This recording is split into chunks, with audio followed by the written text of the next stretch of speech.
जय जगन्नाथ। आज सेप्टेम्बर 5 तारिख डॉक्टर सर्वपल्ली राधाकृष्णन जन्मवार्षिक जहाँ को आम टीचर्स डे रे पालन करूँ। आज एसएससीजीडी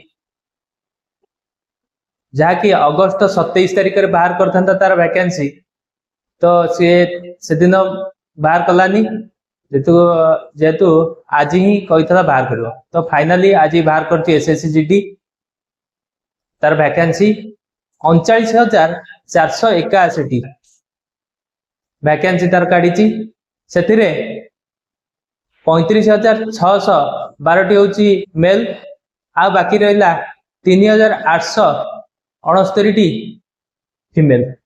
तो कैंडिडेट एज 1/1/2025 ठारू 18 वर्ष ऊर्ध आ 23 वर्ष मागुची। तो एससी आउ एसटी एज रिलैक्सेशन देछि 5 वर्ष आउ ओबीसी 3 वर्ष एक्स सर्विस मैन 3 वर्ष।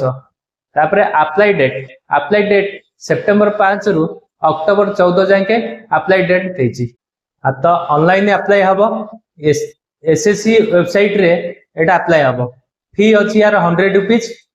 एससी एसटी आउ वुमेन आउ एक्स सर्विसमैन पे एटा फ्री अछि।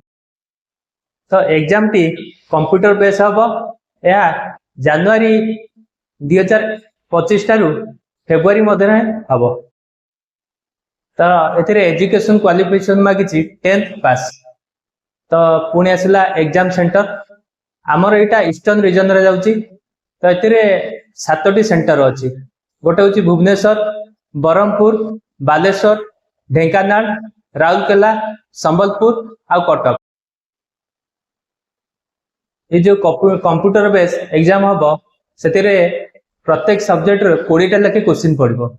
Reasoning 20, math 20, GK 20, English 20। तो प्रत्येक गोटे मार्क गोटे क्वेश्चन को 2 मार्क लेके पड़ो। तो 80टा क्वेश्चन 60 मिनट नब। टोटाल हूँ 160 मार्क। तो या पर आसिया फिजिकल मेल पानक 5 किलोमीटर 24 मिनट एवं फीमेल मानक 1608 मिनट 30 सेकेंड। तो बर्तमान आसवा हाइट को मेल मानक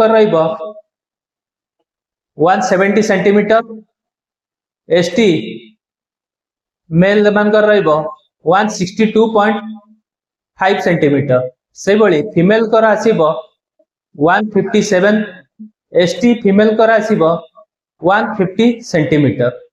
तो बर्तमान आसे चेस्ट मेल मान कर 80 सेंटीमीटर, एक्सपेंडिचर करेंगे 5 सेंटीमीटर। से भली एसटी मेल मान कर आसीबो 76 सेंटीमीटर, 5 सेंटीमीटर एक्सपेंडिचर करेंगे। तो ऑफिशियल नोटिफिकेशन टा आयुष एथलेटिक टेलीग्राम रे मो पकई दीची। तो आपण से जॉइन है कि से नोटिफिकेशन टा को देखि पारिबे।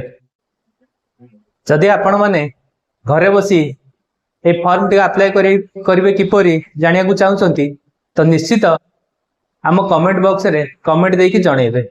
यदि वीडियो टी आपण को भल लागि निश्चित भाव में लाइक शेयर और सब्सक्राइब करेंगे। जय जगन्नाथ।